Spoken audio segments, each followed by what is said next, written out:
What is up? I'm Razz Pitazz. Hope you're having a great day today. Let's prepare for Titanfall.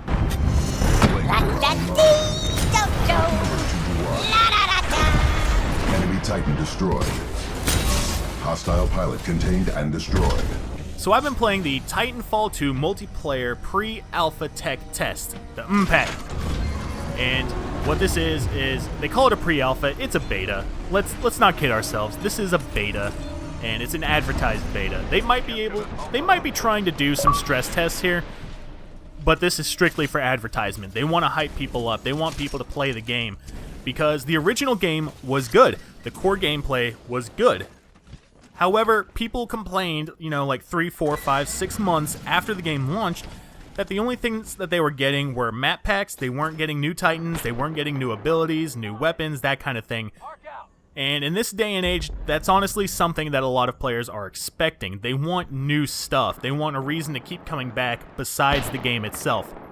So, if you have never played the original Titanfall, now is not a good time to do it. Actually, don't do it. Because the population actually might be up now that interest is being spiked and peaked and people want to see what it's all about. However, Titanfall 2 has some very significant differences from Titanfall 1. None of those differences involve the core gameplay, and that is a really good fact to know. So the concept behind the Titanfall franchise is you are a pilot, and you pilot a giant mech called a Titan. Basically, both teams will do whatever they can to fight each other and gain score, and then at some point you will be able to call in your Titan. And these Titans have weapons, they have abilities, and they can generally wreck stuff. The fun basically comes in with a mix of these giant mech fights, giant robots, and the fact that you as a pilot, you are extremely mobile, and a lot of the gameplay focuses around your mobility and your ability to shoot while running. The original placed a lot of focus on verticality, on wall running, and basically just being able to multitask as a pilot, and it would reward you with a giant mech, so you don't have to worry about multitasking as much because you could soak up a lot more damage. And it was this balance in gameplay that really set Titanfall apart from its predecessors, and it may not seem like a big deal now if you never played it, because now we have, Call of Duty Advanced Warfare and Black Ops 3, and now we have Halo 5, and everybody's kind of doing the same thing with the wall running, the parkour, the boosting, all the futuristic aspects, and I mean, that's okay. That's what game developers do. They borrow ideas from previous games to be able to make their games better, or at least attempt to do so. And yes, I would categorize Titanfall as more of a Twitch shooter than anything else, but it's not nearly as twitchy as some other games that are currently out there. So let's talk about what's changed from the original Titanfall into Titanfall 2 according to the tech test. We don't have much to work with the tech test.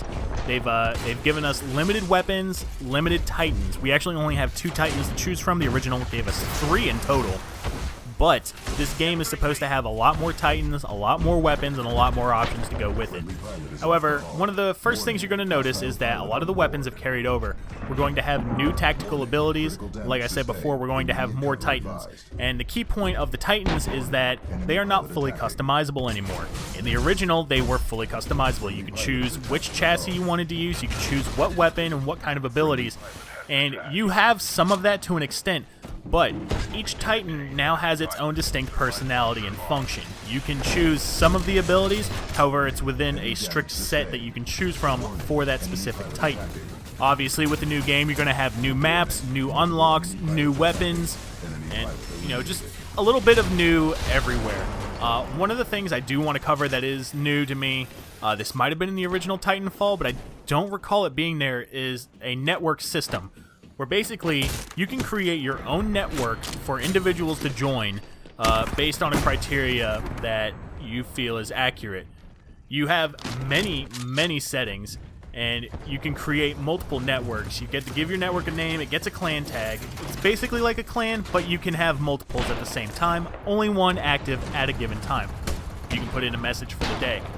You can make it like social, competitive. You can set the category, gaming, lifestyle, geography, tech, other for specific groups that you want. You can set a mic policy. You can set the language that it's, you can set the intended language. You can set the region. You can set it as listed or unlisted, public or private. And they have a system that's called Happy Hour, where basically at this time, you gain double credits. Is it double? You gain extra points at the end of a match for being a part of this network, or at least having it active at that time. Now, the reason why this is a thing and why I like it is because when you go to play a game, you have 3 options. You can play solo, find a game, you can invite your friends on your friends list, or you can invite your network.